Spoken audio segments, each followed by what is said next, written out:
You're listening to Inside of You with Michael Rosenbaum. Ryan, good to see you, my friend. Good to see you too. Hello. We're on a high from our last interview. We are. I just interviewed Eric McCormick and Steven Weber, and they were dynamite. They have a new podcast, and they were just awesome. They were so good. I can't wait for you guys to hear it. There's a lot of great episodes of the podcast coming up. Carrie-Ann Moss and Paula Abdul and Gates McFadden, and the list goes on. It's been a great year. I appreciate all your help. The patrons are really saving the show. Without you guys, I couldn't do it. Go to patreon.com/insideofyou and become a patron and support the show. I really appreciate it. And if you just want to listen, that's great too. I appreciate that. Write a review. Our handles, Ryan. At Inside of You Pod on Twitter, at Inside of You Podcast on Instagram and Facebook. That's right. Mm-hmm. And reviews really help. Also, the Inside of You online store, tons of great merch, new tumblers, Smallville lunchboxes, Lexmas scripts, action figure. There's so much good stuff. Go to the Inside of You online store. I'll probably do a % off or whatever it's called. Discount, that's what it's called. So there's that. Cons, the Tidewater Con, Virginia Beach, the following weekend. I think that's May 18th or something. Just look. But Tidewater, Virginia Beach, me and Welling will be there. And a lot of other good stuff. A lot of good cons coming up. Talkville, our podcast, is doing really well. And thanks to the patrons again. And I'm sorry I couldn't make it to Wales for the con there. I was really looking forward to it. And stuff happened. Personal stuff and travel stuff. And it just wasn't in the cards. So I know there's a couple of you out there that I really wanted to see that I was hoping to get to meet for the first time, patrons. And yeah, anyway. So that's it. We got a great guest, Frank Grillo. I love this guy. I've gotten so many great guests. If you have a chance, listen to some other guests, even if you don't know them. A lot of people come up and say, hey, I didn't know this person, but you learn a lot. It's amazing how open and honest he was about his dad and his dad's death. His mom and dad died almost within a week or something. You know him from Captain America and One Day as a Lion with my buddy Scott Caan. It's out streaming everywhere. One Day as a Lion. Please check it out. It's a cool little independent Tarantino-like movie. He was in Warrior. He was so good. Nick Nolte. And he's doing a new DC movie. What a life. I met his son. His son was here. His son was cool as hell. They invite me to UFC fights. I got to go do one. I think they're not going to invite me because I didn't go to the last one. But anyway, let's get inside of Frank Grillo. It's my point of view. You're listening to Inside of You with Michael Rosenbaum.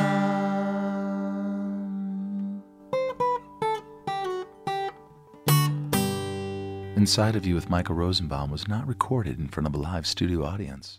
You know, I love how the first thing you say, I meet you for the first time, and I've heard all about you from like all my friends, and people are like, you got to get Frank on the show. And the first thing you're talking about is like, my divorce. You know, I got a new house, and I don't know what I was thinking. So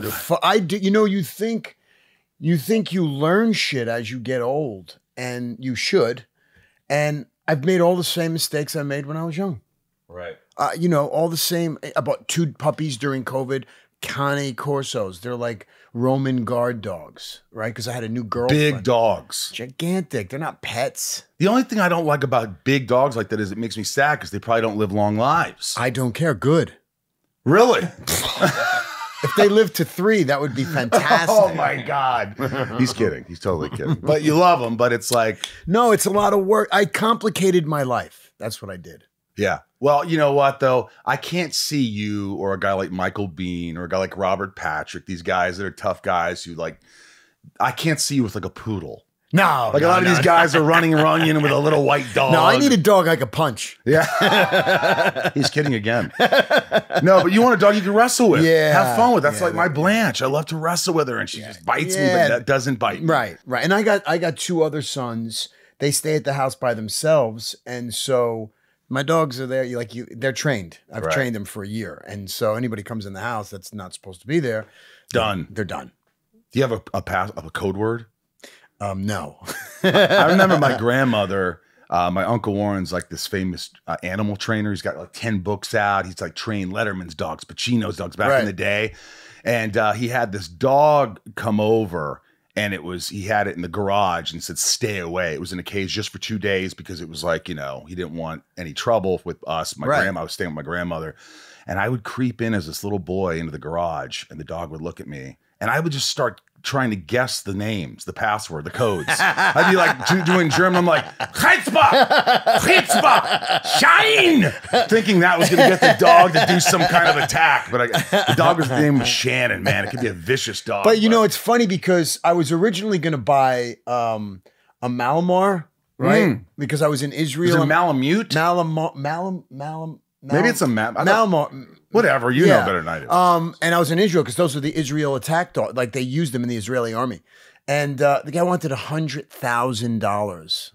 You buy the dog and he keeps it a year and it's $100,000. I'm like, what am I, Brad Pitt? Like, where am I getting that? That's insane. Is that ridiculous? And so I got these other two idiots for $7,000. Did you ever see that Israeli army show called Fauda? Yeah, it's fantastic. It's one of the best shows that no one's seen here in America. Amazing. I keep wanting to get that guy Leora or whatever. Yeah. That's an amazing He's show. like an old school, almost like a Bruce Willis character. He's He's great. That show is awesome. I know. And it shows funny both sides. That up. A lot of people don't know about that show. No, and Tehran. Yep. Those shows are gifts. I know. Like you'll binge the hell. You can't stop watching it. You do binge them. You care about like all these characters from both sides. Yep. You're seeing so that's crazy. Dude, I honestly, I printed out stuff just because I don't ever look at shit hardly. But like, you've done so much shit that it's endless. And shit is the right word. No. You were in one of my favorite movies of all time, by the way. Is it Malamar? Yeah. Malamar. That's either a candy bar or a dog. Yeah. Malamar. But like, you did one of my favorite movies, and I loved your part. If I'm right, Warrior. Oh yeah, you were the trainer. Oh yeah, I was his trainer. I was. Dude, you were so awesome. Thanks, Joel Edgerton's trainer, an unknown Joel Edgerton, an unknown Tom Hardy. Yeah, that is another movie that reviews are off the hook. It's people then when they see it, they're like, "How have you not seen Warrior?" I know. It's a movie that's great. Yeah, it caught a life well after. They didn't market it. They didn't know how to market it. It was Tom Hardy and Joel on a poster and said MMA. It looked like a fight poster. And MMA wasn't really mainstream at that time. Yeah. It really, like Dana White hates that movie. Hates it. Why? Because he feels like it's not a good representation of fighters. I did a show, a TV series called Kingdom. Yes. He came to the set. He loved that because we kind of made that real. We kind of made it, like the UFC. But he hated, Dana White hates Warrior. Is it because it just was kind of flashy? And because I thought it was both. I thought it showed hardworking, these guys who are underdogs and like they have this thing with their dad, Nick Nolte, who's amazing. That was the movie. That was fucking going with his mouth and falling down. You didn't get to work with Nolte though. I didn't, but I hung out with him the whole time. He actually changed my life, Nick Nolte. How? Because Nick, up until then, I was like, acting, whatever. You learn your lines, you go do it. And I'm like, whatever, I'm doing stupid shit. And he had this binder. Now, Nick is like the mad professor in real life. He's smart. Oh my God. And he's got this giant binder with like papers and flies and all kinds of shit moving around. Right. And I was like, Nick, one day I just sat there and go, what is in there? What is in there? Right. And he said, that's my character. What? So I over the course of like 2 or 3 months, we were there a long time in Pittsburgh. He kind of taught me how to break down a script the way he does it. And the way he broke down a character and the way he he still does it. And he still does it. It changed my career, it changed my life. It changed the way I looked at acting. I thought acting was kind of silly. I still do, but I understand how to do it in a far deeper way because of Nick Nolte. And he got nominated for an Oscar in that movie. Yeah. Yeah. But it's amazing that you actually wanted to take that advice, to take that sort of work ethic. Yeah. Because that takes another level. Like, do you want to work that hard? Because like you go on set, you deliver your lines, you're always good. Like, what else? What do I need to do? I'm making money, I got kids, I got a life. Right. Right. So the fact that you said, hey, I'm gonna do this, and now you do this for every movie? Yeah. Deep. And by the way, I've kind of almost like it's almost got me in trouble on several occasions because I figure everybody should be working this way. And I got neurotic about it, and now I've cooled out a bit because who cares? And, but it really became an interesting way to work. It was really a lot of fun. And you realize how many people are lazy when you are the guy doing the work. Wow. Yeah. How many actors show up looking at sides, like they're looking at their lines and like, oh, you didn't read this. Like you didn't really. Or they're learning him in the makeup trailer. Yeah. I see that all the time. No. You know, I know. I Especially can't you. do that. You being on a show that was on so long, everybody's coming through there. Yeah. And you get to see, you know. Yeah. I have been on set where I don't know if I've told this story. You would know as our editor, Jason. Jason's here, folks. But I remember somebody who has like their royalty, and I'm not going to say anything else, but they just couldn't, they didn't know their lines at all. And to the point where I go, hey, dude, we do this all the time. Check this out. And I stuck the sides to my face on his close up. And I go, are you serious? It's embarrassing. I go, no, who gives a shit? No one sees it. It's the performance that counts. That's right. And I sat there with on my face, stuck to my sweaty forehead, and he read the lines. Good on you. By the way, I've worked with some legends, yeah? And I have to tell you, more than 3 of them, or at least 3 of them, earwigs and cue cards. I want to do that. I know. I want to go on set. It's not easy. It's not easy to do it. I did a movie called The Gray with Liam Neeson. With Neeson. Listen to me. Yeah, listen to me. And Carnahan wanted to put an earwig in because I was dying at the end and he wanted to throw me lines. I went, yeah, all right, put it in. It's a whole skill set to be able to listen to what someone's saying and repeat it. On top of that. In a way where you're convincing. It is. But, and also, you sure you can hear it? Is there an interruption? Do I look on camera like I'm waiting for you to say something so I can say, do you know what I mean? Like you have to understand the physiological part of the whole thing. Like how is my body behaving while I'm being read a line? But you didn't have a chance to really rehearse with it. No. That's a difference. Joe was just yelling shit. Right. So apparently Robert Downey Jr. and a bunch of people do stuff where they have this and it's just like they practice. Like I would with Jason. I go, all right, go ahead, feed me the lines. Right. Blah, blah, blah. And I would repeat them. And probably film myself doing it and go, okay, that's good. That's good. And it also creates a spontaneity. Yeah. You're hearing the lines for the first time. And you're like, you're not thinking about it. And you know, yeah, look, I don't know how other people feel about it on set when they're dealing with somebody who's doing that, but you've dealt with a lot. Yeah. Yeah. And listen, sometimes it works, sometimes it's silly. And then I recently worked with Keitel. And you know, he's 80 something years old, like 81 years old. And so he said, do you mind if I put the monitor behind you? I'm like, brother, you're Harvey Keitel, do whatever you want to do. And you know, and I could see he struggled a bit, like having to do it. Yeah. But that's more of a guy who's just, you know, he's been around a long time and it's probably a little difficult to remember stuff. I can't remember stuff. Yeah. So. Well, you know, Beverly D'Angelo just posted this. She's a good friend of mine. She's such an amazing woman. She's insane. I love her. Great, yeah. She's talking about Christmas Vacation. You know that whole speech where Chevy Chase goes, if anybody's got any last minute gift ideas, I have one. I want Frank Shirley. And I want him brought over from his holiday slumber over in Medley Lane with all the other rich people. And I want him with a big bow in his neck. I want to look him in the eye and tell him what a no good, worthless, heartless, farted, monkey ass shithole fuck. You know, they had like every actor on the set had like a cue card on their chest and he would read it off. Are you kidding? Yeah. And it was awesome. You never would have thought that. Never would have thought it. I did a movie called Wheelman, and I was basically me in a car for 88 minutes. That had to be like... Well, the last day we had a hiccup that we lost a couple of days. So I had one day to do 35 pages. I kid you not, 35 pages in one day. And Joe was like, all right, let's not try to do this. I said, you know what? I got this. I said, I think I could do it. You still knew the lines. I'm in a car, and I think we took no more than 2 takes, and I did all 35 pages. And it's a great movie. And I'm not blowing smoke up my ass. It's a great little movie, and you can't tell. You can't tell where it was in the movie that I had. Really? Yep. But you don't use cue cards or anything. Nothing. You just knew it. I knew it. I kind of knew the circumstance, and I almost word for word. So if you want to do the work, right, you can do the work. Yeah, that's true. You like do the work. anything. Now you do the work, thanks to Nick Nolte.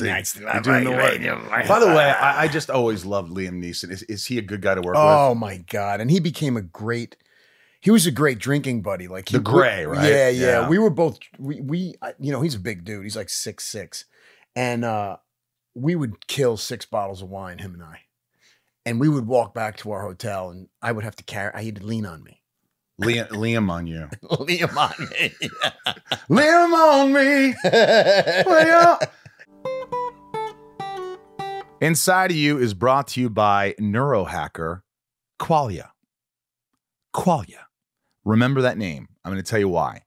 I take this product every morning. I have one medication. I have Qualia, the neurohacker, and I don't miss it. And the story really behind this, guys, is that I didn't realize they were a sponsor because I hadn't done reads, but I proved them because I did research.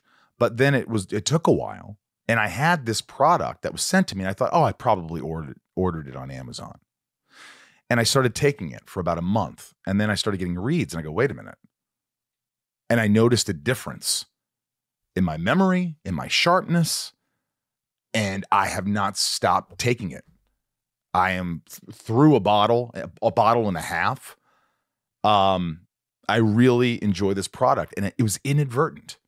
That's the word of the day, inadvertent.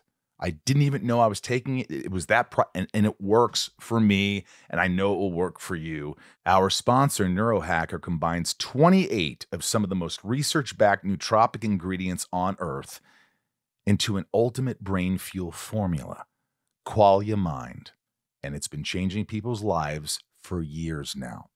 Look, for help with my daily mental performance and help supporting my long-term brain health, I think Qualia Mind is indispensable. It just is.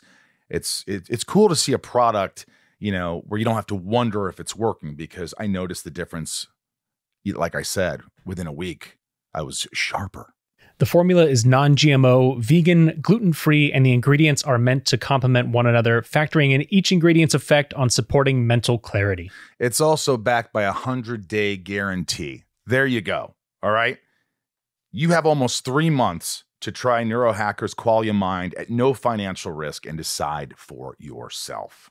See what one of the best brain fuel formulas on earth can do for your mindset. Go to neurohacker.com/IOU for 75% off.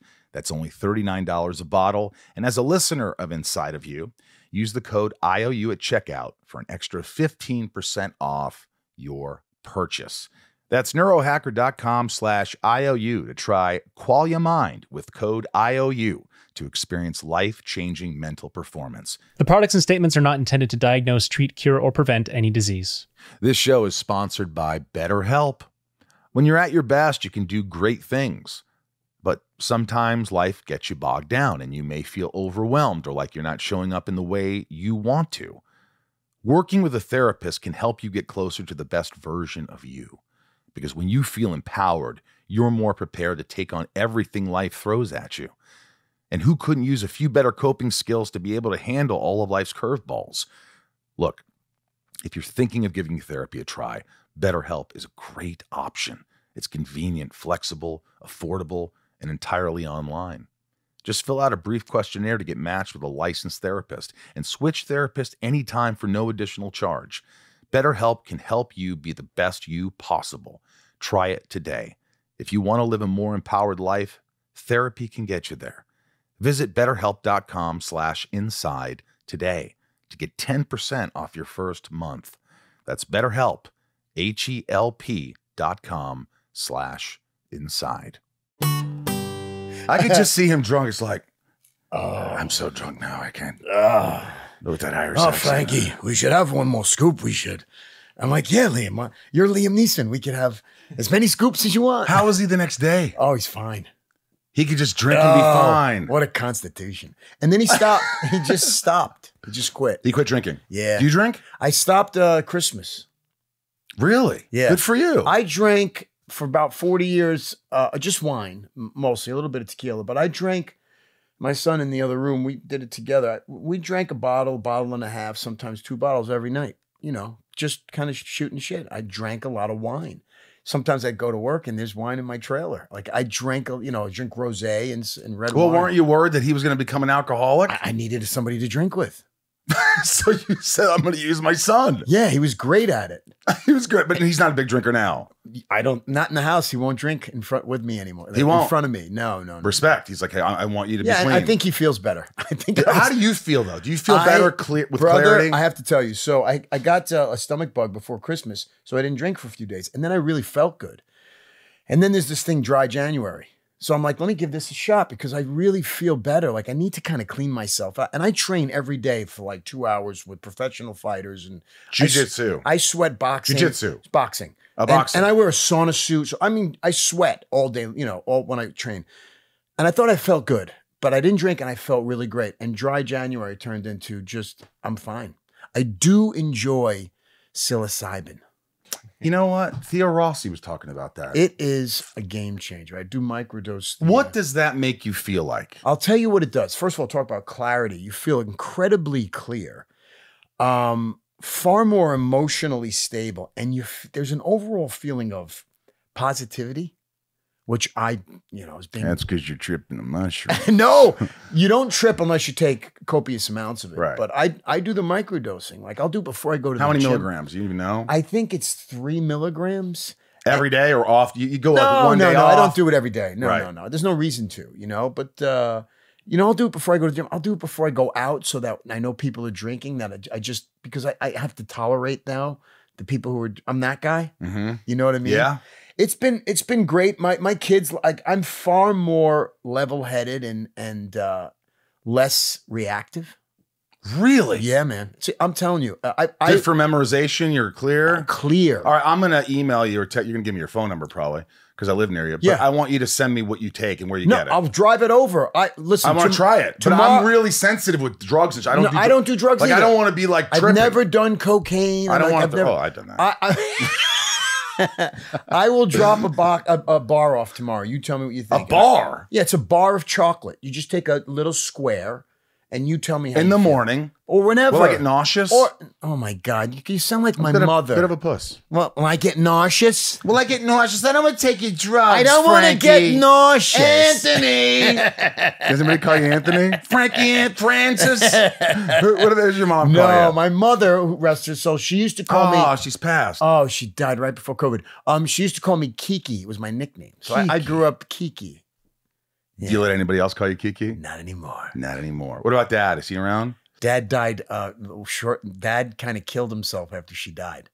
I was on a movie. This was only like 3 years ago. This was like about 3.5 years ago. Yeah, 3 years ago. Oh my God. I'm doing a movie for Sony in New Orleans. Talk to my mother in the morning. I get back to my house in New Orleans and my phone rings. It's my sister and she's screaming something about my mother. And then she hung up the phone. And she called me back 5 minutes later and she said, she's gone, she's gone. My mother had come home from food shopping, literally looked at my father and fell down and died.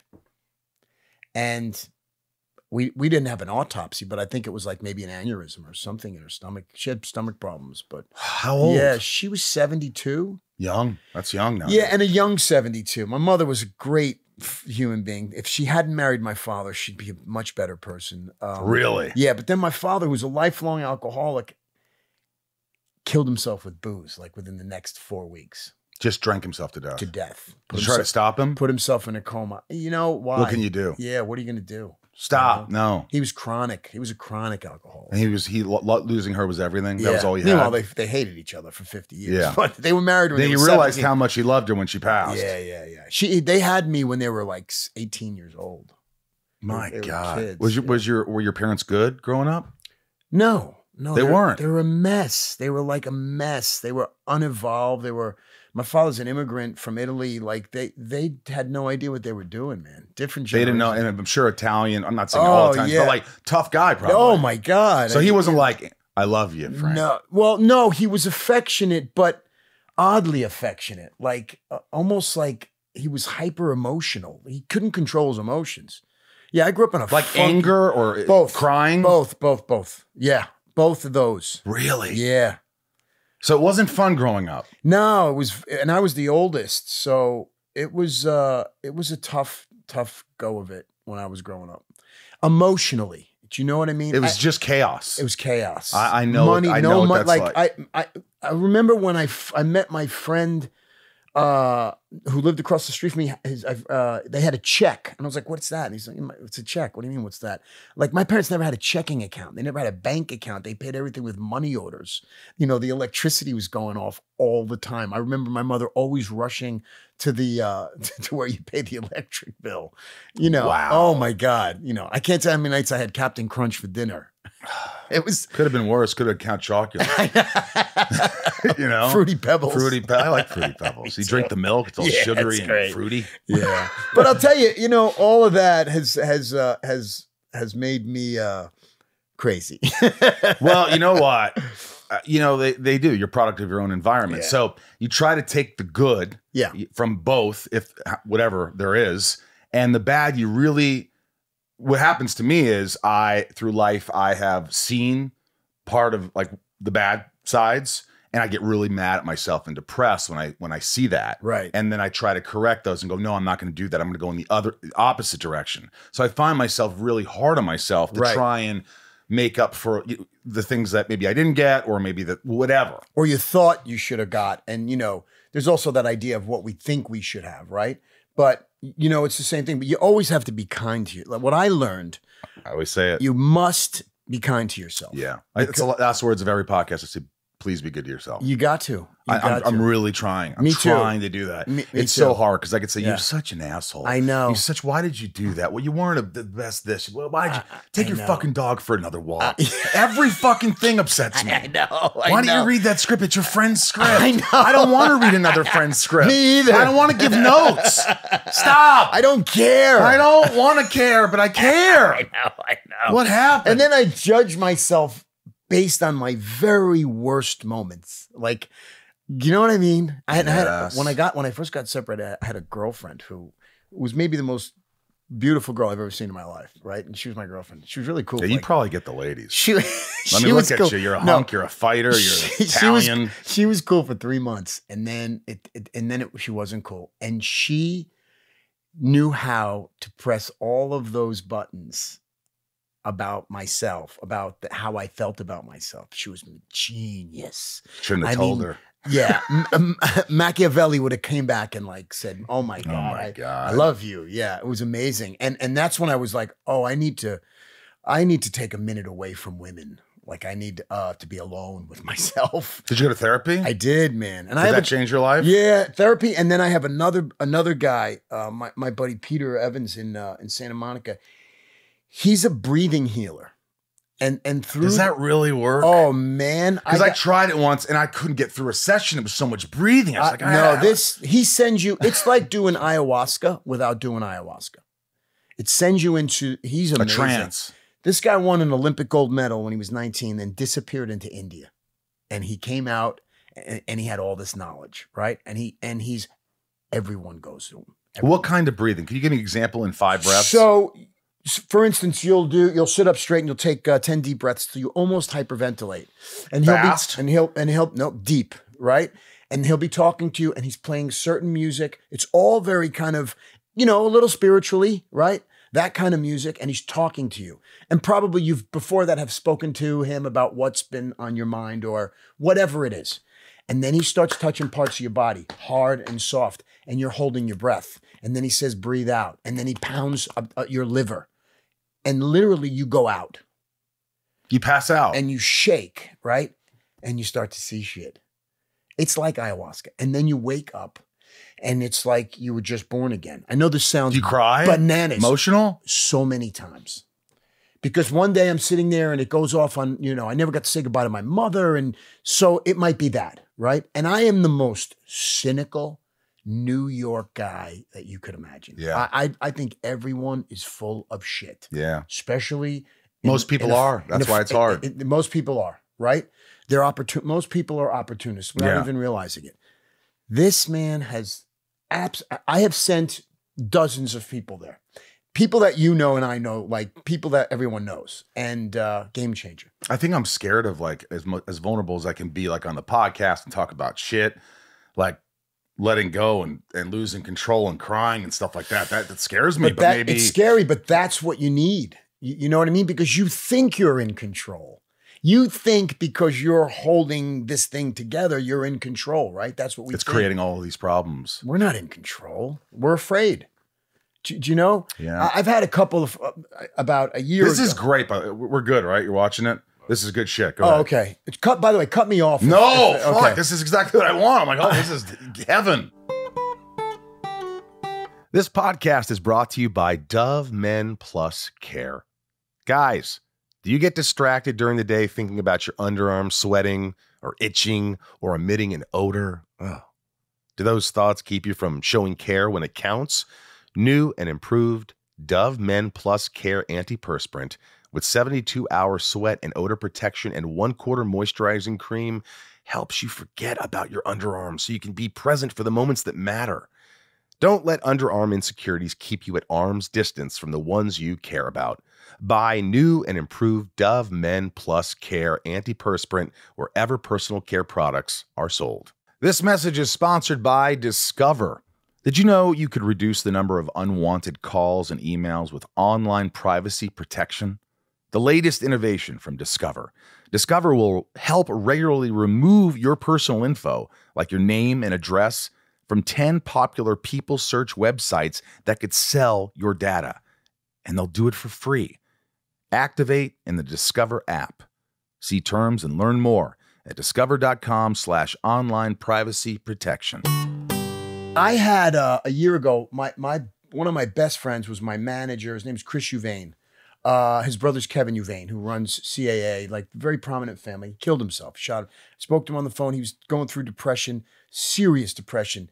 We were going to take him to a new facility on Monday. Very successful manager.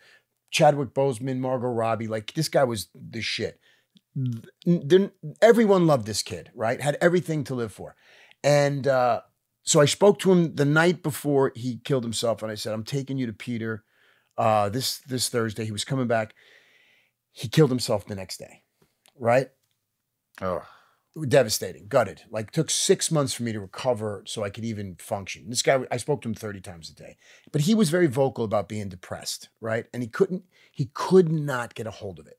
He couldn't. So it's the first time I witnessed what mental health, mental sickness, mental illness really is. Do you know what I mean? Mm. This guy had all the money in the world, very powerful, came from a family that runs Hollywood, and was beloved.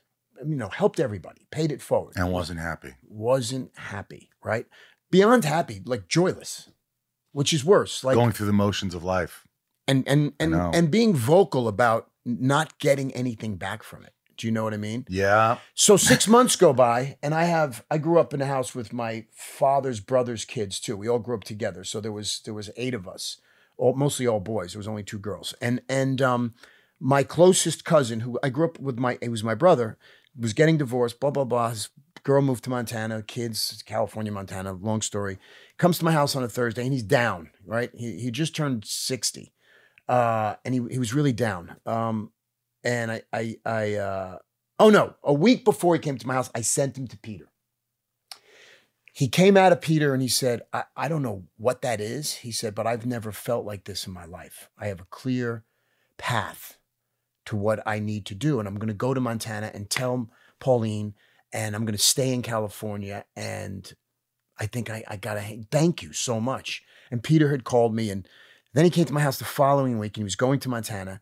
He went to Montana, and he's very vulnerable, an empathic guy. And she was not kind to him. And she said some things to him, and he killed himself the same way that my friend Chris did. Shot himself. And that, my God, you've had so much loss. Well, and in a specific way, like mental illness.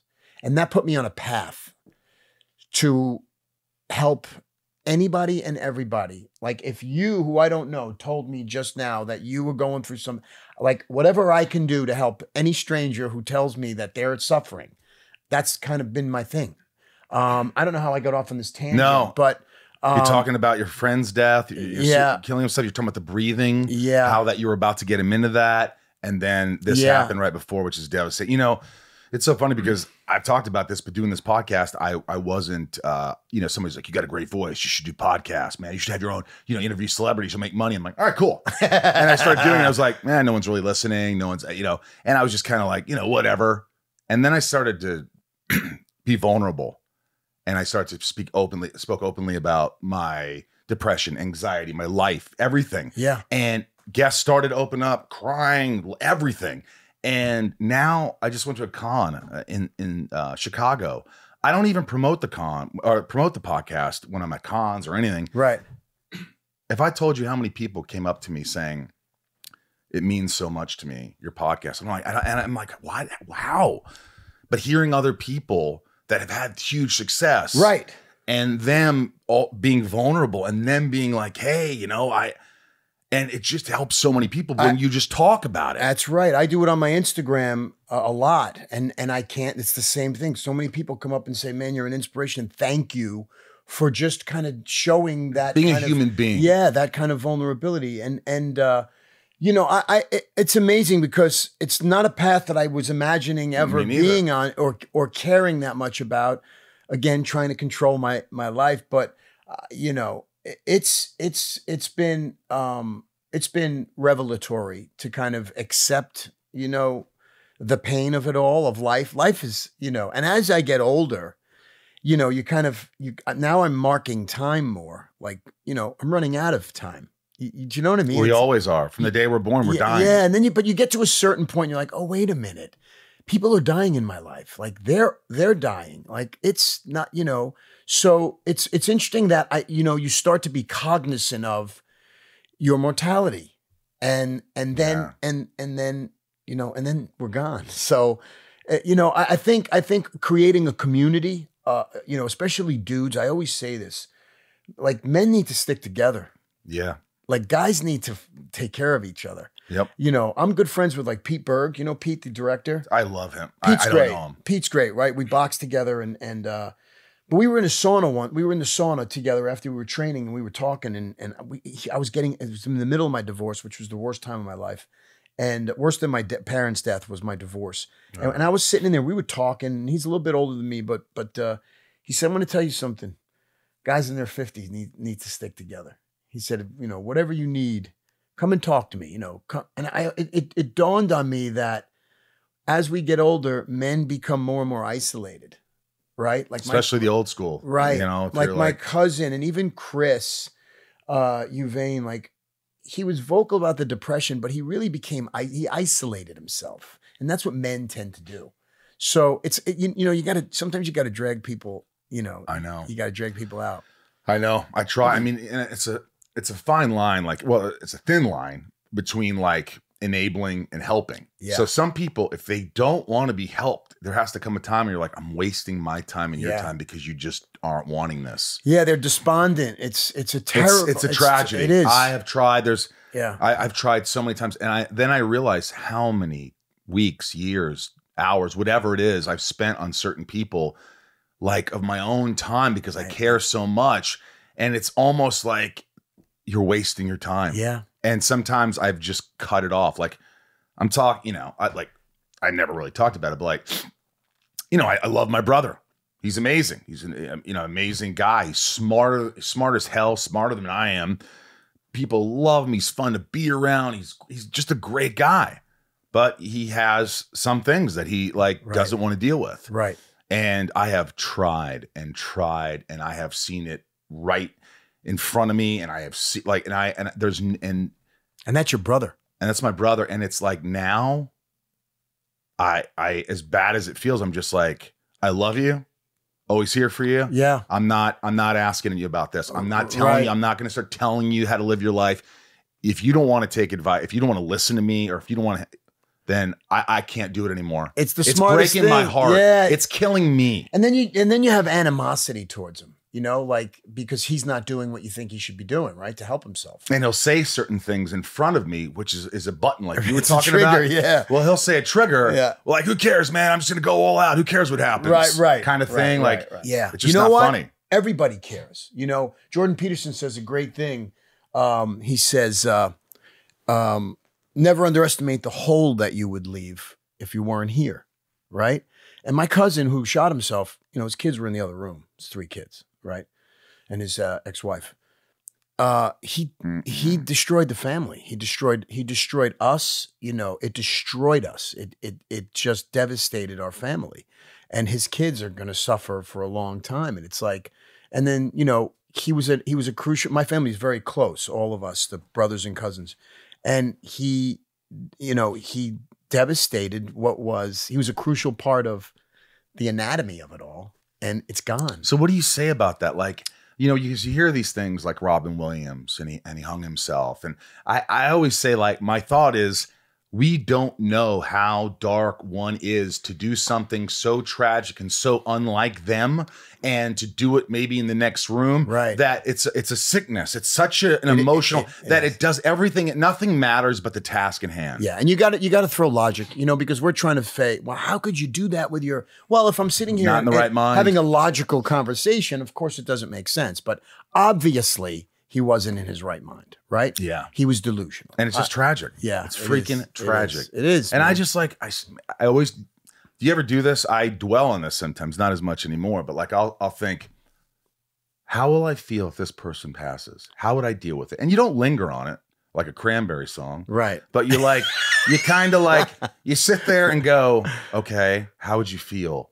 Would you be able to deal with it? Oh my God. Then you start to feel the overwhelming kind of like you put yourself in that situation. It's almost like acting, preparing for a role. Yeah, it is acting. And you kind of like going, but you never can prepare for it. No, you can never prepare for how are you going to feel. And it's just, of course it's can't. terrifying. You just can't, you can't keep dwelling. No, on it. you can imagine, which is a logical, intellectual thing, how you would feel, which has nothing to do with your intellect, right? No. But you could imagine how you would feel. Right. Because every time I thought I was going to feel something, I had a really tumultuous relationship with my father. And was it abusive? It was verbally and you know, I was a strong kid by the time I was You were 15. wrestling at 8, right? Yeah, I was, you know, so he like, wasn't going to mess with you. No, he walked around me. Like I was nuts too. So, you know, no, I was always like worried he was going to hit my mother. So I was always around, you know, and he knew. Right. And he couldn't defend himself against a double leg takedown. So what was he going to do, right? Right. Or the cross-face cradle. Yeah. I wrestled too, Jason. But you know, when he went into the hospital, so he went into an alcohol-induced coma, and I had to fly back to New York, and my brother and I and my eldest cousin, my cousin Roy's sister, we were in the hospital for a week. He was intubated and stuff. And I thought that if my father had died, I had said it many times before, you know, well, if you don't want to be alive, die. You know, I don't care. That's not the truth. You know, I sat there holding his hand, talking to him, crying. Like I didn't know if he could understand me, and I didn't want him to be afraid. You know, what are we most afraid of when we're alive is dying. So imagine if, I don't know that his brain was awake, but his body was shut down, and he was looking, like sometimes he'd open his eyes and look at me, and I was like, Pop, can you see me, Pop? Blink, you know, can you see me? And his hand would move, and I'd want to believe he was squeezing my hand, right? Yeah. And I didn't want him to die alone. That was my fear. I didn't want him to know that, I wanted him to know I was there and that whatever happened in the past was okay. Point being, if you had told me that would have been me 5 weeks Never would have ago, believed it. I wouldn't have believed it, you know. Thank you. That scares the shit out of me. It's an interesting thing. No, you're right, though. You're absolutely right. It's one of those things where your friends probably said, "Hey, get Grillo on. He's fun to talk to." You are. This is great. By the way, you know, in a sense that, you know, you said your father was always emotional. He could cry, he would scream, he would do whatever. Yeah. Like, how do you feel like with Remy? I see this great kid in the other room. He's just full of life. He's an actor. He's got a movie coming out. What's the movie? He's a director. He directed a movie? He directed a movie. It's called The Resurrection of Charles Manson. It's out now on all the streamers. What? How old is he? He's 20. He was 25 when he did it, right out of film school. And listen, and the first cut of it was horrific. He had a lot of shit to deal with. Every first cut's horrific. Horrific. And my buddy Gavin O'Connor, who directed Warrior, he watched it with me. We gave him notes, and Remy went back for 3 months and cut the movie in a way that was really cool and creepy, and people loved this little kind of Charles. What's it called? The Resurrection of Charles Manson. Yeah. Already directed a movie. 25. Now, my question was, do you feel like, you're like affectionate with him, like you'd say, I love you so much. Oh, they have to kiss me goodnight. They have to. My son is. You've cried to him. My son's 26. When he leaves the house, he has to tell me where he's going. When he gets there, he tells me he's landed. When he's leaving the house that he's at, he has to tell me he's leaving. You're so Italian. I'm so Are Italian. you smothering him? I'm smothering him. And Does he tell you? Dad. No, he just gives me a look. But I have 3 sons, and I am also hyper affectionate. I love them to the point where they're saying, stop. You can't kiss me when you drop me off at Pally High. Are they rebellious at all? Have any of them been? No. They're good. They're all good boys. They really are. My middle one is on the spectrum. So he's a little kooky. He's a little like, when he talks, he sounds like Borat. Like it's not that he says the wrong things. He just says them in a way that sounds like he might be a foreigner. Really? It's really wild. He's got a language processing thing. He's beautiful. And so they're all just really great kids. I've been blessed with great kids. They have a great mother. Oh, both of them. They have 2 different mothers. I've been married. And you're still friends with them? Oh yeah. Even the one that like you were devastated, you were finally able to talk. Oh yeah. We're great friends. In fact, her mom, I'm like really like Debbie Downer today, but her mom is passing right now. She just had a stroke. She's in Rhode Island. And my ex-wife, Wendy, had a terrible relationship with her, and she was debating on whether to go. And today I had a long conversation. I said, listen, you should get on a plane. I'll take the kids, get on the plane for your soul, go there and just sit with your mother. I said, the other thing is, if she's alone and she's cognizant and she knows she's alone and that's the last thing, you don't want that. And so she's going on a plane. She's going to go and see her mother. Wow. Yeah. So we're back. It took us 3 years. I was devastated. Like she broke your heart. Well, no, it was my fault. I made a terrible error, and that was not fixable. And you tried to. Yeah, I tried to, and it just when it's just fractured that much. Did you learn from it? Oh my God! They say you don't learn. Like I that happened to me years ago, where I let the love of my life sort of go, like because of selfish reasons. Right. And I just was like, oh yeah, and when I tried to get her back, she was with somebody. Right. And it was I've never felt like that. So when you hit rock bottom and when you do it because of an action that you were the responsible person, it's devastating. And that's the only way sometimes people change, when they truly lose something that's so close to them and it's their fault. Maybe then that's the moment where they're like, I have to change the way. Yeah, and that was me. And I was the guy. There's a little part of your brain, I think it's next to the amygdala, where there's an amygdala in your brain? Amygdala, which is the fight or flight. Oh, the amygdala. Yeah. But there's another place not far from there that will allows us to justify things that we do, right? That's part of your brain. And I had that was very strong in my brain. Where amygdala. Yeah, next to the amygdala. I forgot the name of that part of the brain. The amygdala.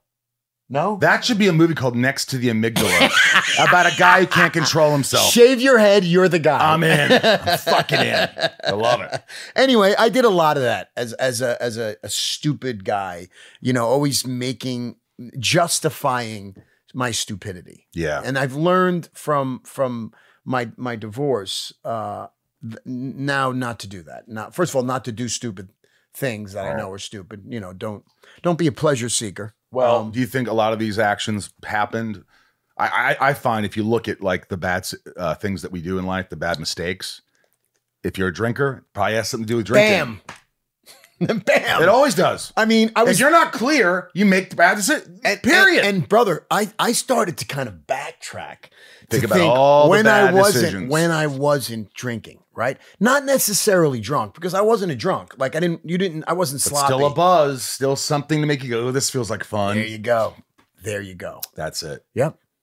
That's, I think, I have someone in my life that's like, once that happens, it opens the floodgates. Yeah. They never would have done certain things. I know. And you do things that just can devastate other people. I notice about myself now, like I don't react. Like I'm dealing with this house and it's, I joke about it. Like I paid a lot of money for the house and now I'm paying a lot of money to fix the house. Do you know what I mean? Yeah, there's got to be some kind of insurance that covers It you. doesn't cover building defects, and so this is a building defect. So I could either choose to litigate, like then I'm paying $300,000, $400,000, $500,000 to litigate the owner and the builder, and or I get. What about the person who came and looked at the house and made sure everything was okay? Sue him. The inspection, but they couldn't see it because it was hidden inside of. They only can inspect what they can inspect, like what they can see. Right. And all the house has great bones, but in any event, I would have probably killed somebody. Like, normally I'm a hothead, but I'm not as a hothead as I thought I was from not drinking. I've been a lot calmer, and I just realized that. It's amazing because I look at you, and if you had obviously your arms are huge, you're all tatted out, you're handsome as fuck. But if I'm a big dude at some bar and you're in there and you got a shirt on, and you're like, fuck this guy. I'm sure people probably didn't realize all the training and how much ass you could probably kick. Oh, yeah. I've been in a lot of fights. Have you had those? Let me ask you something. Are you fearless when you get in a fight, or do you get nervous? No, I don't get nervous. I know that, that's the first thing when you learn to fight is you learn to control your breath and your heart rate. And so the first thing you do is relax. And I can tell in 2 seconds if this person doesn't know what they're doing. Yeah, and I can tell I know exactly what you're going to do. I could just look in the middle. You're just going to go for a punch in the face or grab the throat, something. Whatever they're going to do, it's obviously at this point in my life, I don't want to fight, but yeah, I know how to fight. I mean, whatever. It's like being a mechanic. You've done it so much that you're fearless though. There's got to be something really good to feel like you're not scared. To be if somebody's at your door, somebody's in the backyard, if you're at a traffic stop and goes, hey, I'm going to get out of the car and kick your ass, to have that kind of relaxed sort of no, you're not. No, I'd love to have that. Pull over. Have you said that? Oh my God. Do you get out? Yeah, of course. Have you kicked somebody's ass? Oh yeah. Quickly. Yeah. Are they surprised? Holy shit. Yeah. I mean, most people don't know how to fight. There could be tough guys, or they can be, there's a lot of buff people. But that has nothing to do with, the toughest guys I know don't lift weights. Really? So, but I that's not why I love fighting. I did a docuseries for Netflix called Fight World. And because I was an Anthony Bourdain fanatic. Right. And so I Don't bring up his death. Oh Jesus man, Christ. devastated me. Yeah. But I took his format, and instead of fight culture and food culture, I got into fight culture. That's awesome. And I traveled around because I wanted to understand what makes people want to fight. Do you know? Because it goes against your nature to fight. It really does. I mean, human beings are meant to run away. What is it? I don't. The only through line that I really found was most of the countries that I went to, and I went to Israel and Myanmar and Thailand and Brazil. Most of these are impoverished. Nothing to lose. And it's a way to just kind of get out. And it becomes part of the culture, much like soccer in many places. You learn to be tough. You learn to be nothing's going to affect. Right. Hey, you're not going to scare me. No. I live with rats. I live, you know what I mean? Yeah. I'm on the precipice of dying every day. What do you got? What do you got? Yeah. So those are the guys you don't want to fight. Yeah, you don't, man. Because they don't fight for points. I went to Israel, and, they're surrounded by, 23 hostile nations. You know what I mean? They went through a lot, Israel, and they still do. And barring whatever politics you have, I mean, these people, it's about the dirt, so there's nothing you're really going to do. Yeah. They've seen it. Yeah. It's about protecting that dirt and their kids, and never looking down and letting anybody. So there's that fearless kind of thing. Yeah. Let me ask you this. What is if you were to get in a fight, not you, proverbial you, me, you, Jason, guys that really don't fight. I've been in fights. I've lost more than I've won. But how long are these fights that you've lost? They weren't long. They didn't last long. Yeah. I mean, they're flash fights, I call them. Yeah. It might have lasted 3 minutes. Yeah. Well, that's not bad. That's a good fight. Yeah. I was exhausted. In 3 minutes. That's the other thing. When you're stamina. When you're fighting, what happens is your adrenaline comes. Talk about the amygdala. Your fight or flight kicks in, and now you're fighting, right? You don't know how to breathe when you fight unless you're a fighter. Unless you've learned how to control your breath. Your breath controls your heart rate. So once your heart starts pumping blood and you're short breathing, right? You're almost going to hyperventilate if you keep fighting. You have to know how to relax. Take a punch. So you could do it inadvertently, subconsciously. You're already doing it. Of course, yeah. But what if somebody like me, if somebody wanted to fight and I had to, what's the one place you go to if you had to fight? If you had to tell somebody, look, man, you're gonna get hit anyway. You might as well fuck if you could hit first. Yeah, I mean, you want to go for the soft tissue. You want to hurt some. So you have to be willing to also hurt somebody. You want to stick somebody, like in Israel they do Krav Maga, which is whatever's available, use whatever is available. It's violent and fast. And that's what you want to be if you get into a fight, violent and fast. It's not like I'm going to try to punch you in the face. You know what's worse than getting punched in the face? Getting punched in the liver, which is right under your rib on the right side of your body. You punch somebody in the liver, within about 2 seconds, it releases every toxin that's inside of it, and the person will drop down to have no control over his faculties. Just right under there. Right under right there. side. Boom, not even hard.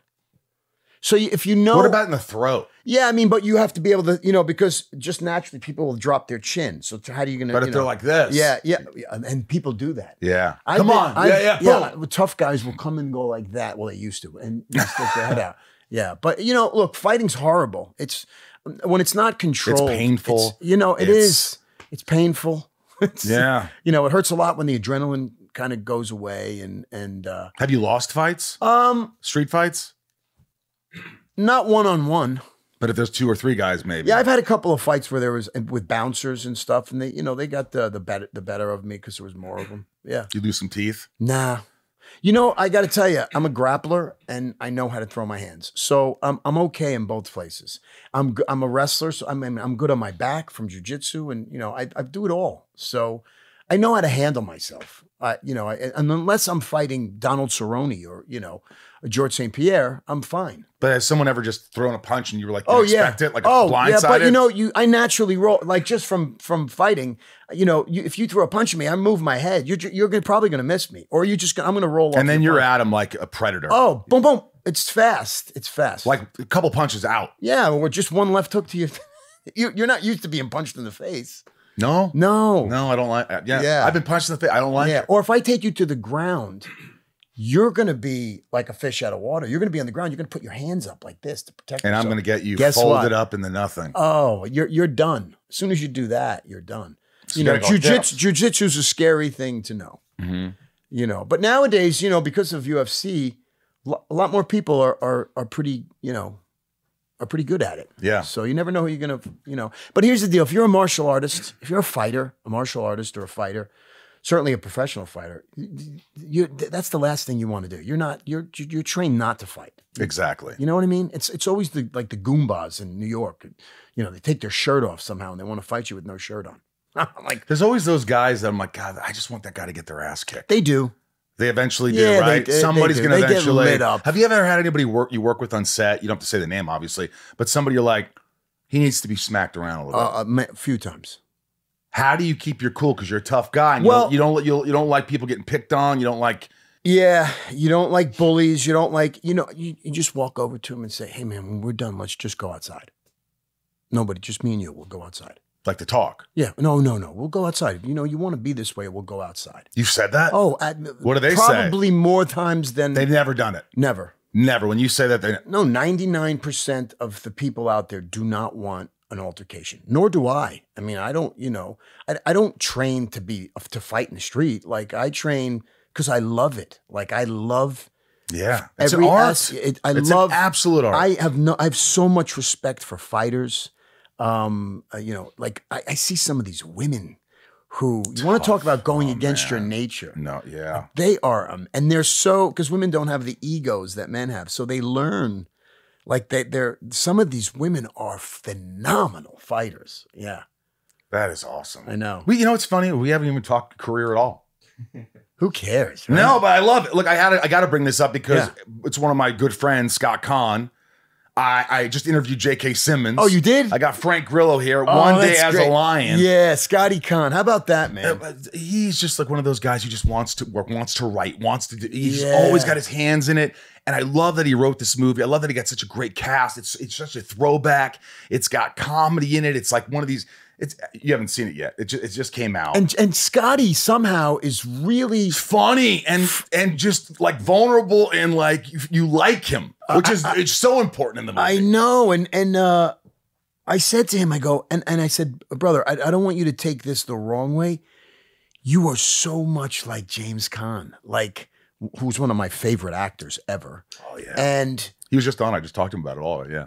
I'm like, brother, you kind of walk like him. Your shoulders are like him. You're hairy like him. Go with it. You have that charm like he had. Do you know what I mean? He's got, there's a toughness. And he wasn't always like that, Scott. Like, I mean, maybe he was fighting against it. I don't. It's funny you say that because I told him, I go, I knew you from back then. We were friends. You just, it's a great, but like, it's a different, like a presence. I know, man. It is. It's something. It's crazy. I know. And, he's come into his own, and he's a really talented writer. Like he's a really talented writer and humble. Like he's super humble guy, man. Like when I saw the movie, and all I could think about was how happy I was for him. Yeah, I was like, man, this Me is too. great. And the performances, your performance, and J.K. and freaking. I mean, everybody, George Carroll, and like, it's like everybody's good and everybody has the part. That opening scene in the movie I talked about last time is just like, whoa, what? And all of a sudden the cook gets shot in the neck and you're like, whoa, what just happened? And she's great. All the women were great. Yeah, all the too. women are great. Yeah. Taryn Manning. Yeah. Yeah. And it's like, and you're like the hitman who via George character. I'm the Goomba. Yeah. Like you got yeah. Do you love playing characters like that? I do. I don't get a chance to play them like that a lot. I've never really played Italian guys, but John Schwab, who directed it, I've made all his movies with him. What? Oh yeah. I've done every movie with him. So he's my guy. So when he spoke to Scotty, he goes, Scotty wants to know if I go, yeah, send me the script. And I read it. I'm like, this is fantastic. So it really came together in an interesting way. And I don't get to play Italian kind of Goomba guys. I don't know why. I mean, you could do it. Yeah, and it's fun. If you had to do it. You know, I know that. The guy I played is every one of my father's friends. You know, like I grew up in that's fucking, they're all idiots. Yeah. You know, and they all think, you know, I mean, again, emotionally unstable guys, always, you know, frustrated and, you know, anyway. I was born in Long Island, or in Oceanside, Long Island. Oh, you were? Yeah, but I grew up in Indiana from 8 on. But like my whole family's New Yorkers, Bronx, you know, right, all that shit, Long Island. And I remember one time I was staying with my grandma for the summer, and my dad, my mom came to visit. It was her mom, my mom's mom, and my grandma Ruthie. I have her tattooed somewhere, but she was the toughest. You don't fuck with her. Right. You didn't fuck with her. She'd go, if you don't like it, get the hell out of my house. Get out. She threw a bone at my sister's head like crazy. So we're there one time. It's Christmas. My parents come to visit, and the doorbell rings, and I go down. And it's Anthony Pellegrino from across the street. I might have told the story. And he goes, and he's got these 2 kids in headlocks. He goes, Michael, these 2 assholes were jumping on your Tercel. What do you want me to do with them? And I go, what? He goes, they were jumping on your fucking Tercel. I was having a workout across the street. And his mother was Chicky Pellegrino. Oh, I've had chickies in my life. And I said, Dad, come here. He's like, what is it? You know, comes down, sees these 2 kids in headlight, goes, hey, Mark, what do you want me to do with these guys? They were jumping on your son's Tercel. And we go out to the car, and there's no dents or anything. And I go, you guys are fucking idiots. Just get the fuck out. And everything was calm.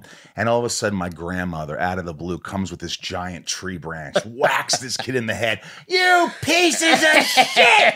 Coming into my neighborhood with my grandson, you mother! And I'm like, oh my God. But I know that New York mentality, that you don't fuck with us. No, man. You know, no, it's just like, oh yeah. And I grew up with a lot of kids, you know, my family. And, animals, you know, and we would beat the shit out of each other all day long. And our fathers would beat us up like we were like mad dogs. But if one of us was in a fight with one of the neighbors, all of us were, you know, you don't touch my brother, you know, like you don't touch. You remember those fights? Oh, they were great. They were lawn great. chairs being thrown. Oh yeah, old. Remember the lawn chairs? With the little. I forgot what you sit on is real cheap little fucking like crisscross stitching or whatever. You get it at like the A&P. A&P. You might even exactly, or maybe Waldbaum's. Remember Waldbaum's? Yes, I do, man. What else was there? Hey, and listen, my mother. They loved coffee and cake. You know, who's coming over for coffee? Of course.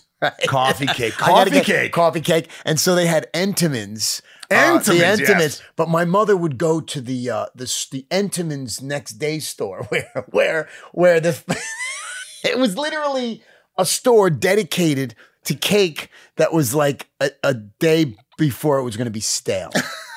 and that's Good for my her. house. We You better eat it now. right. You have to eat it. She'd also come home from the A&P where the meat was just about brown.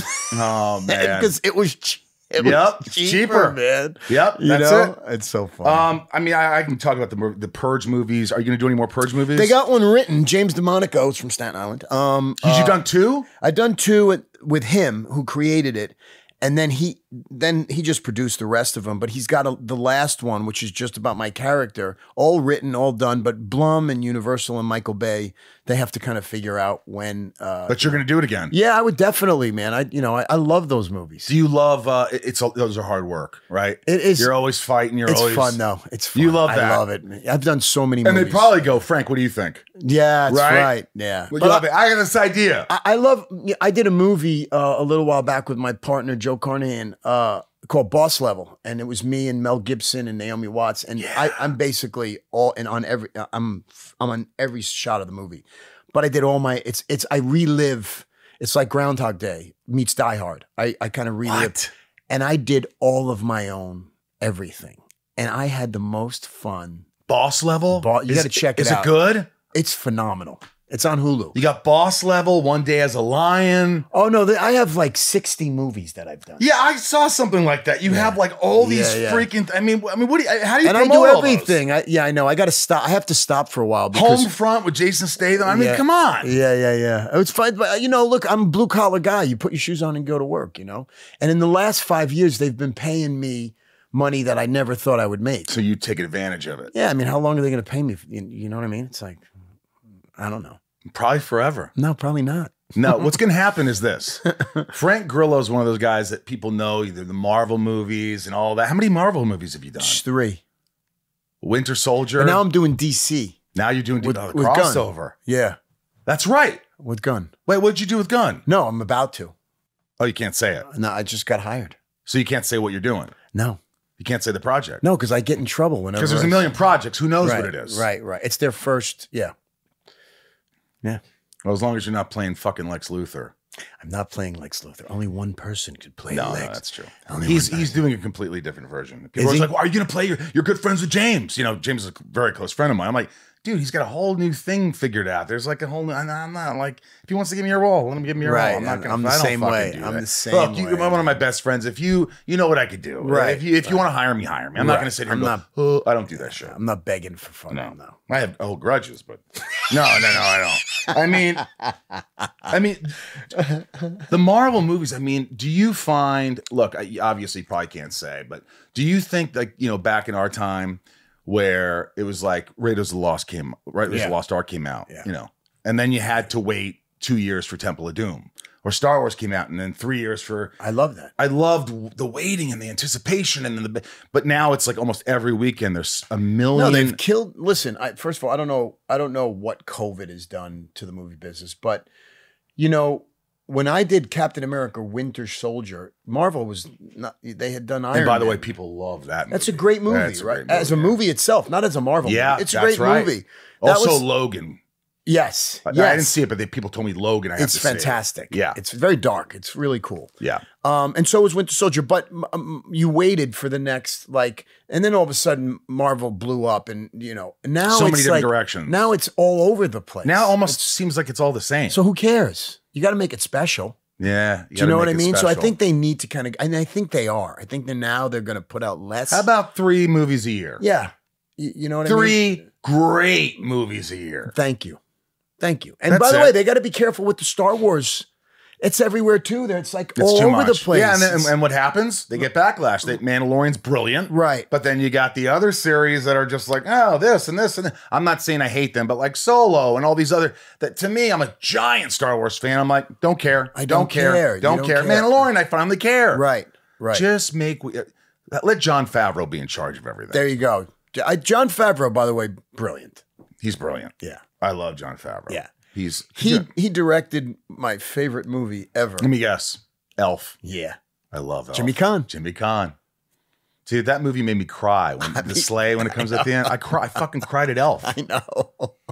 I cried at Elf. I know. By the way, I took my kids to see Dungeons and Dragons the other I heard day. it's good. Chris Pine's really great. He I really hear is. it's good. But at the end, Dungeons and Dragons. I was You cried. I was crying. You got that gene from your dad. No. That's what you got. You know, fucking. God, we touched on everything. I mean, you worked with Ryan Reynolds and Sam Jackson, and I punched Ryan Reynolds in the face. by accident. Yeah. That didn't feel good. No, so there's a scene where it's Ryan and Sam and Selma, and we have them tied up. Their hands are behind their back, and I'm coming in to interrogate him. I'm the detective. And he's doing his thing where he yaps, and I punch him in the face, right? So I take a swing, and he goes, Grillo, do not punch me in the face. I go, brother, I've been boxing since I'm 11. I'm not going to punch you in the face. Just don't lean in. First take, I clip him right in the chin. Like not all contact, but a little contact. I hit him. You grazed him. I hit him. Yeah, I hit him, and Did you Brian Glazer him? yes. Or was it? It wasn't No, a full grazed one. him. He would have been knocked out. No, I grazed him, but that's the take that they kept in the. Was he pissed? No, he was a good sport about it. He's like, what the fuck? I make $29 million a movie. What are you doing? Yeah.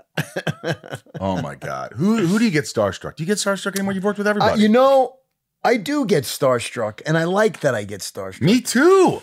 I become friend. It took me a minute. I become friends with Stallone. Called me, and I worked with him on Guardians 2 and 3. Right. I became like very, very friendly with him. He's great, right? Yeah. Well, he called me up because he wanted to redo Nighthawks as a TV series. I love that movie. So he said, hey, I think right. you played my role and we'll find a new Rutger Hauer and I direct. And I went, oh, let me think about it. Okay.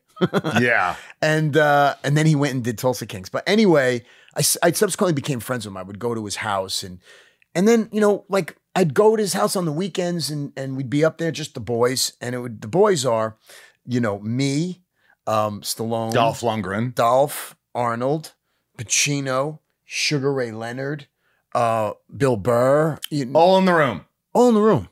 All in the Just room. hanging out. Hanging out. Did you feel comfortable? Well, I was like, at one point we were watching the Canelo fight and Sugar Ray is here and Pacino, I love it. who's holding my arm like an old Italian man, like we're locked like this. And they're showing a flashback of Ray Leonard's fight against Tommy Hearns on the fight.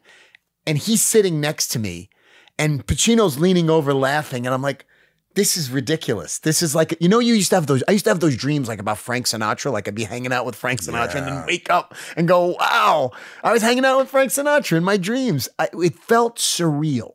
Did someone take a picture of that? Yes, I have pictures. Stallone took pictures. He put that on his Instagram. Will you send me that picture? I will. Text me and I'll post it when your interview comes out of you and the gang. Yep. I had Dolph on the podcast. He's great. He's brilliant. I did a little movie with him. What'd you do? I just jumped for one day. They asked me to, against my agent's wishes. But he played this commander of some U-boat. It wasn't an action movie, and it was based on some real life event. And I just played like an American general for a day. Was it fun? It was fun, and of course, I was on the poster.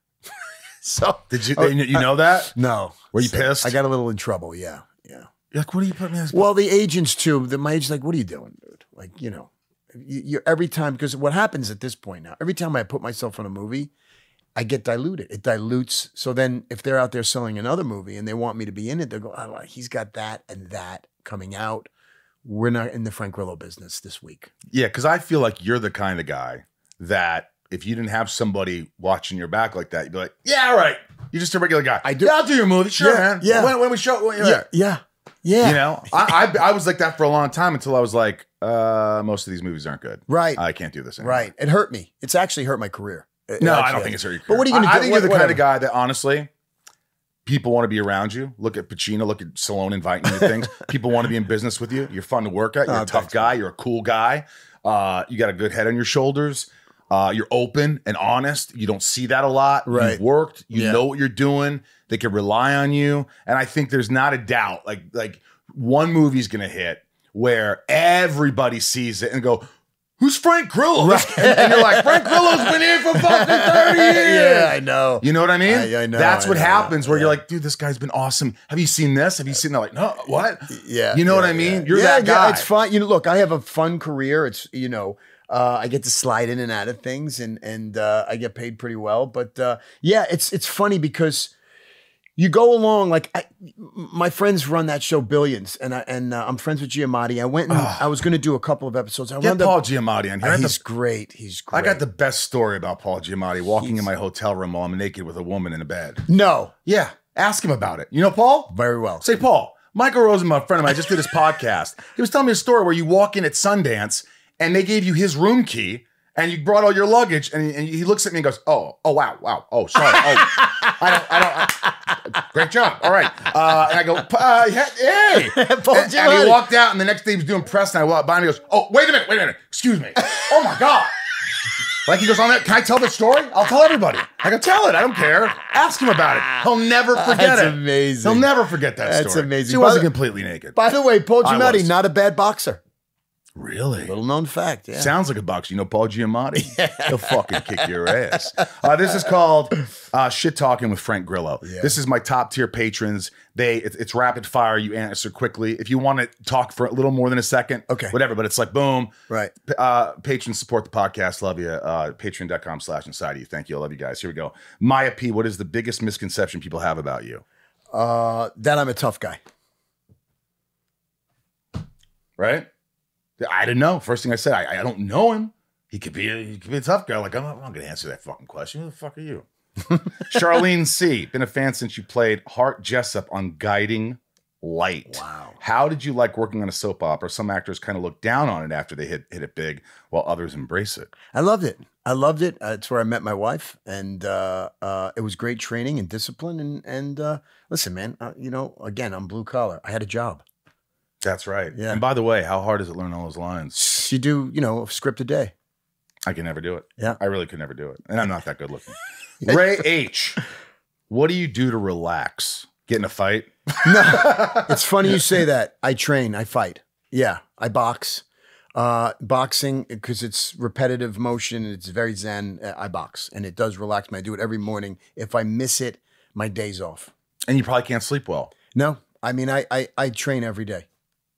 No matter what, if you're working 14 hours a day, you train. I train. And it's built into my contract that I have to go to the gym in the morning. So the day needs to start at 7 instead of 6, Do you still, someone with your stamina and your like endurance, do you still get tired during the day?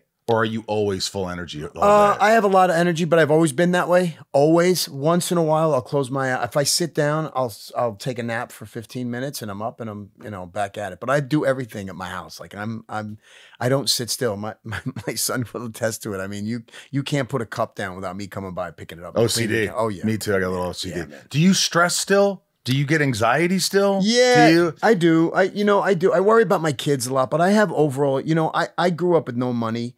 And I'm always worried that the ice cream's going to melt and I'm not going to have any money and I'm going to have to sell my house. I'm that always mentality. worried. Yeah. Like old school if mentality. my phone doesn't ring for a week and I don't get a movie offer, that's it. It's over.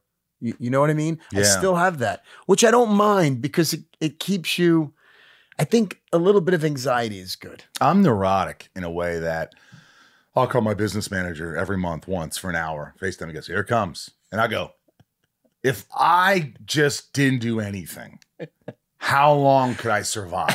He's like, you're not doing this. I know. He goes, because you go, I go, why? Because you go, I just want to know, can I live a year, 5 years? What is it? He's like, don't get married. I'll tell you that. Sophie M., can you tell us something fun behind the scenes stories from your time on Prison Break? Prison Break, fun stories. All of the actors were deathly afraid of all the real convicts that they were working with or around because it was a functional prison and they weren't as tough as you thought they were. Yeah. Really? Yeah. Yeah.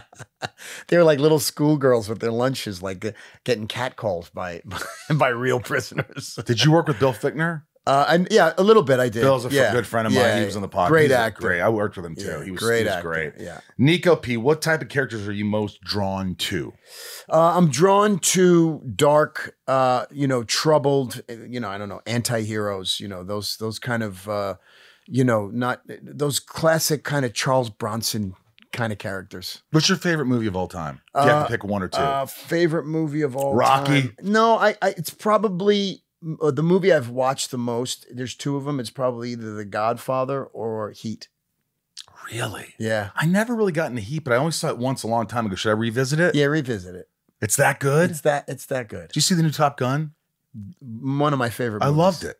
I went I don't twice. even remember liking the first Top Gun. This Not one's like amazing. that. And how about this? A 61-year-old white guy brought the movie business back to back on its feet. And then Keanu, about to be 60, just killed it again. Like it's nice to see these guys. Have you worked with him? Not Keanu. I no. did a movie with him, and he's the nicest guy. They're I've not- ever met. everyone says it. And I would walk up to him every day and drag and be like, "Hi, Keanu." He's like, "Hello, how are you?" That's how he is. And I'm like, Yeah. "I'm good." I'm like, "Great, it's going to be a great day, isn't it?" He goes, "Well, I hope so." And That's he's great. like, "Okay, all right, this is great." He's in drag. All right, what do we do now? Zero Dark 30, end of watch, Wheelman, the Boss Level, which you say I have to see. Yeah, it's fun. Remind It's me, fun. I'm watching Yeah, the yeah, Boss Level. Yeah. And One Day as a Lion. Yeah. Scotty Caan, man. You got to see this movie. It's so much fun, and it's like Yeah. it reminded me of like a little Tarantino-esque with Yeah. the comedy kind of thing and the way Yeah. it's shot. I just really enjoyed it. And by the way, this is the great thing if you really love movies, made for, on a shoestring budget. Support indie movies, man. Yeah, just bringing your friends in to make a movie and doing it for the right reason. And it really, they screened it at CAA and I was like, wow, this is much better than I would ever imagine it to be, So great filmmaker, John Swab, and phenomenal Scott Caan. Were your parents both proud of you? My mother, I was on the cover of those soap opera magazines every week. Oh, she loved that. And I might as well have been Cary Grant. I mean, my mother didn't know the difference between a soap opera, a sitcom, or a movie. Like Doesn't matter. It's all the same, right? It's all the same. So she'd be, getting groceries, and I would be, usually shirtless on the cover of Soap Opera Magazine or Soap Opera Weekly, and my mother would say, "That's my son. This is my son. He's a star." I'm like, What "Mom." about your dad? Not until he saw The Gray. I flew them out to the premiere of The Gray, and my father was bawling, and he could barely speak to me. Like he had no clue that Did he give you a hug? Oh yeah, he was, and at that premiere, like everybody was, Liam and Bradley Cooper and all of our friends. That was a big deal. That that wasn't that many years ago before he passed. No, because what year was The Gray? No, The Gray was 11 years ago. It was? Yeah. It feels like it was just out like 5 years ago. It's because we're getting old. Fuck you. I love it, man. You seem like you got the world. The world is your oyster, buddy. I love it. I love getting to know you. Don't you want to hang out with this guy now? Like I live 5 minutes away. Don't say your address, but we got to totally hang out. I have movie nights in my screening room. I got all this shit. I'm usually alone, but or with my kids. So I love it. I don't. I love Remy too. What are the other kids' names? Liam, after Liam Neeson. Really?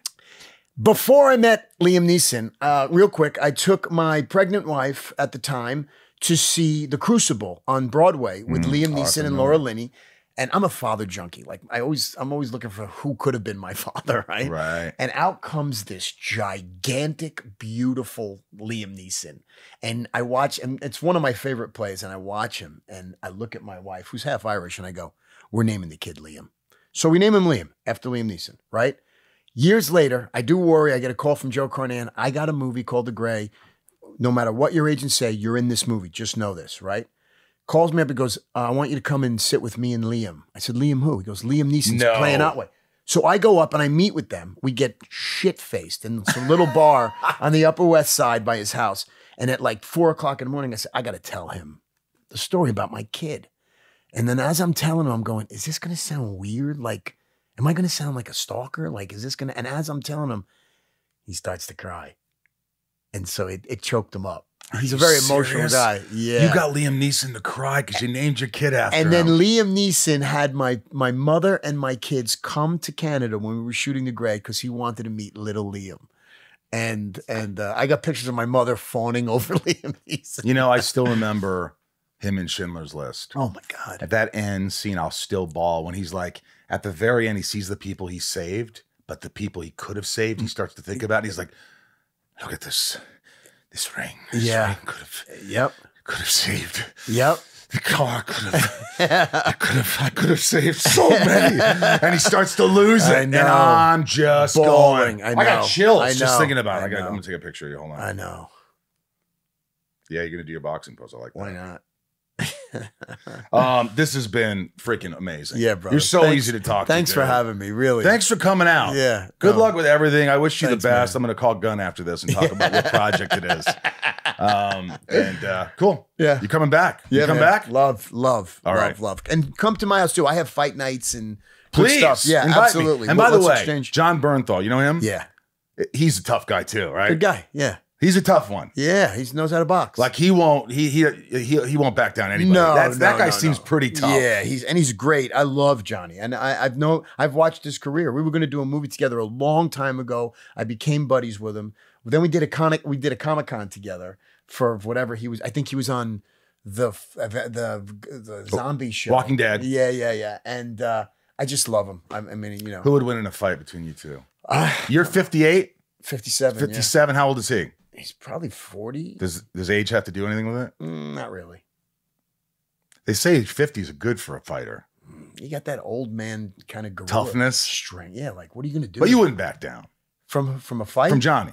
No, he wouldn't back down from you either. No, I wouldn't expect him to. He's a stud. I'd back down from both of you. No, I'd back down from your kids. I'm not fighting anyone. Well, if you won't, except him, except you. All right, love you, buddy. Thank you. Love you, man. Great guy, easy to talk to. And you know, honestly, I wish I was as fearless as he is. When it comes to like, if you fear someone or walking down a dark alley or whatever, you don't want to bump into him. If you're looking for a fight, you don't want to bump into Frank Grillo because he doesn't care. He's not scared. That fear is gone. He's done so much training and work and fighting that's past him. And if someone thinks they could, look at him and go, oh, fuck this guy, they're in trouble.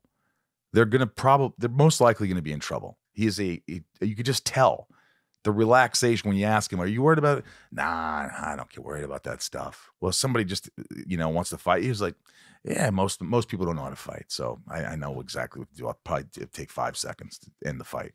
I'm like, oh my God. Don't want to mess with that guy. Thank you for listening. Love you. Long time. Patreon.com/inside of you. Join Patreon, become a patron, and help support the podcast, which all these people do. These are the top tiers. Tons of benefits by joining Patreon. If you don't know, you get a box from me every 3 or 4 months. You get a little notes from me. You get an occasional Zoom, YouTube lives, shout outs on the podcast, your name shouted out. You get to ask questions. Ryan, by the way, you were in England. I was in England. Again. It's like your 4th time. I've been many times. Do you like it? Did you find something fun to do? I love it. I'm half English. Do you know that? Really? Yes. So all my summer vacations, for a long time, we'd go visit my mom's family in the north of England. And they all speak English. British. Either from Yorkshire. That's how they talk. They're from the north. North. The north. The north. The north. The north. But I was just in London, and it's like going home a little bit. Like I feel a kinship. I like that. And so I do. I like walking around London. I got a few hours to myself to just mill around the city, and London's a great place to do that. And I walked around and I got on random trains, got off, and found stuff to do. It was great. With me, there are those people that explore, like my friend John. Heater loves he could just be by himself and explore and find all cool stuff. And I don't like that. I prefer having someone who lives in the area take me around and show me around and show me the cool places and what to do. I don't like to be sort of on my own. I'm not that person. I don't want to get lost. I probably will. But you know your way around a little bit. I didn't know where I was at all. I had no fucking clue. No, but I felt comfortable enough and confident enough, and it was sort of good to remind myself of that I have the ability to and the confidence in myself to get around and figure it out. Maybe I should do that more. Just say, even if there I are mess up. Also, there are apps. There's GPS apps. You just plug in where you need to be, and it'll figure it out for you. So as far away as I got from the people that I knew, like when you still were okay. I was gonna be fine. Yeah, you still were okay. Still were okay. Still were okay. North from the north. It's like Game of Thrones. Game of Thrones. From the north. Jon Snow. Top tier patrons: Nancy D, Leah S, Little Lisa, Yukiko, Jill E, Brian Hinningame, Nico P, Robert B, Jason W, Sophie M, Raj C, Joshua D, Jennifer N, Stacy L. What's that Stacy song? Stacy's mom. It's got it going on. Stacy's mom's got it going on. What is it? Stacy's mom's got it going on. She's all I want. I waited for so long. Why do you know the words? Because it came out when I was in high school. All right. Jamal Stacy, F. can't you see? Jamal F. Janelle B. Mike E. Eldon Supremo. Good talking to you on a Zoom the other day with Welling. We had a nice Zoom with him. 99 more. Santiago M. Love the statue. The statue in the wide shot. You can see it. I have it. He sent me it. It's the best gift ever. It's awesome. It's creepy looking at me, but it's cool. Chad W. Leanne P. Janine R. Maya P. Maya, you got your box. Okay. Maddie S. Belinda N. Santiago, your box keeps getting sent back 3 times now. So we got to figure that out, dude. Because, the first 2 times I paid extra for shipping to ship it to Argentina. But now it's come back a 3rd time, another box, when we have the right address. I don't know what's going on. Santiago, talk to Bryce. I just dropped a coin. Maddie S., Belinda N., Dave H. Hello, Dave. It's Dave. Dave H. How are you, Dave? I love Dave. I'm trying to make, he talks like very subtle, very. It's Jason Statham. Is it Jason Statham? Is that what you're doing? What are you doing? He sounds like a Jason Statham. Dave H. I like it. What are you doing? Sheila G. Oh, Sheila. Brad D. Ray Harada. Tabitha T. Tom N. Liliana A. Talia M. Betsy D. I miss you. I miss all you. Angel M. Rhiannon C. Corey K. Dev Nexon. Michelle A. Jeremy C. Brandy D. Joey M. Eugene and Leah. Corey Heather L. Jake Busey B. Megan T. Angela F. Mel S. Orlando C. Caroline R. Christine S. Eric H. Shane R. Andrew M. Tim L. Karina N. I just sent some boxes to these people. They should be receiving them soon. Amanda R, Jen B, Kevin E, Stephanie K, Jorel, Jammin J, Leanne J, Cindy E, Mike F. Stone. Now we have 2 Leannes now, but spelled differently. Mike F, Stone H, Miss S, Brian L, Katie B, Aaron R, Kendall L. Can't forget House J, Meredith I, Charlene C, Kara C, Mary R, Sheena L, Jessica B, Kyle F, Marisol P, Estevan G, Kaylee J, Megan K, Mickey L, and Brian A. Welcome to the newcomers. Thank you, as always, to the old comers. Is that what you'd say, the old comers? Well, that sounds dirty. Sounds dirty. To my old friends. What was that movie? Who helped you? Some old friends. It's from The Exorcist 3. Just not in the fires. All right. Thank you for listening to this podcast and making it your podcast. I'm sure you have others, but thanks for your loyalty. And for Michael Rosenbaum in the Hollywood Hills of California. I'm also Ryan Tails. That's Ryan Tails. Little wave to camera. Thanks, guys. Thanks for being here. And always be good to yourself. Be good to yourself. No, I mixed it up. Always. You almost said the Smallville. Almost be. Oh, what was it? What? Be good to yourself. What was the other one? Always hold on to Smallville. Always hold on to Smallville. Yeah, be good to yourself. I'll see you.